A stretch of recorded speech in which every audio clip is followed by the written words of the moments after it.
Бюро парламентської асамблеї Ради Європи затвердило склад платформи для діалогу з російськими демократичними силами, яке має стати інструментом обміну думками між депутатами асамблеї та опозицією Російської Федерації. Вже відбулось і перше засідання. Тут треба розуміти про те, що зараз в третіх країнах, тобто за межами власне Росії, є велика кількість людей, росіян, які побігли від путінського режиму. Серед них є люди активні, які хочуть і далі продовжувати політичну, громадську діяльність.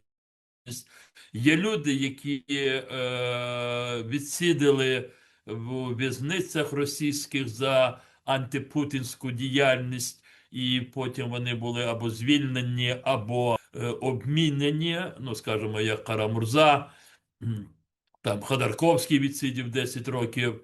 Отже, вони всі намагалися бути якимсь чином помітними, і вони просили всі міжнародні майданчики, щоб з ними радилися, консультувалися, говорили, коли мова йде про Росію. Нагадаємо, що Росію виключили з ПАРЄ у 2022 році після повномасштабного вторгнення в Україну. А от російській опозиції у складі платформи нададуть певні права. Вони зможуть бути присутніми на засіданнях комітетів та підкомітетів, а також на заходах, що проходять у рамках сесії ПАРЄ, і виступати на них, заручившись дозволом голови. Голова Меджлісу Рефат Чубаров наголошує, чи буде ця платформа ефективною, говорити рано. Покаже час, і тут треба говорити, що є різні такі підходи до того і оцінки. Як на мене, поки що рано говорити про ефективність такої структури, оскільки в ній представлені дуже різні люди. Хочу сказати, що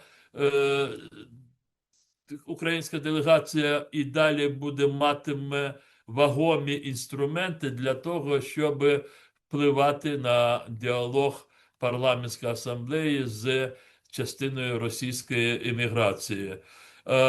Мене особливо, ну, скажімо, турбує те, що ці учасники платформи поки що ніяким чином не відзначилися у тих чи інших питаннях, пов'язаних з окупованим Кримом. Питання окупованих територій є проблемними не тільки з представниками російської опозиції. Ця тема є принциповою і в перемовинах з російськими представниками, робота над угодою з якими відбувається за посередництва США. Ми точно знаємо, чого вимагає Росія і від чого вона поки ще не відмовляється і не збирається відмовитися. Це питання територій, українських земель. І не лише тієї частини Донецької області, де мужньо б'ються з ворогом українські воїни. Тобто та частина Донецької області, де тримають лінію оборони Збройні Сили України, а росіяни вимагають, щоб ми добровільно покинули цю частину території, щоб вони вже повністю контролювали би Донецьку область у межах адміністративних її кордонів. Але всі ж розуміють, що виконання цієї вимоги Росії – це є практично погоджуватися з іншими її вимогами щодо українських територій, які вона на цих переговорах не озвучує, але вона за мовчанням висить в повітрі, і всі розуміються про це. Після низки заяв про значний прогрес в укладанні мирної угоди сподіватись на швидке закінчення війни варто з обережністю. За словами голови Меджлісу Рефата Чубарова, територіальне питання найбільш принципове. Без його вирішення реалізація інших пунктів угоди неможлива. Це питання про окупований Крим, про значні частини окуповані Запорізької і Херсонської областей.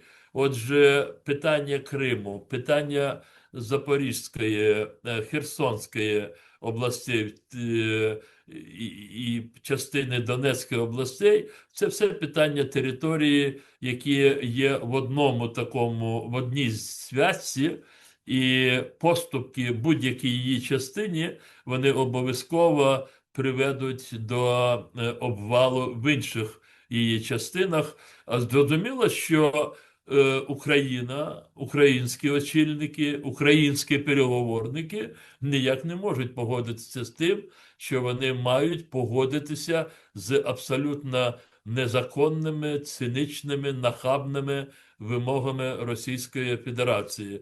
І тоді, коли хтось говорить про те, що, мовляв, переговори вони чи перемовини вони більш-менш успішні, бо домовилися майже по 95% проблем, і там залишилося 5 чи 10%, це треба розуміти так, що переговори поки ще в тупіку.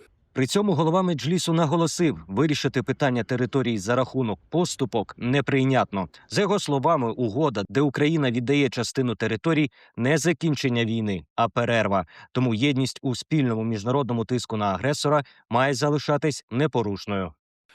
Зрозуміло, що ми не можемо виконувати побажання інших держав, які будуть, можливо, переконувати нас в тому, що, мовляв, поступитися задля миру якоюсь частиною, все буде добре. Добре не буде.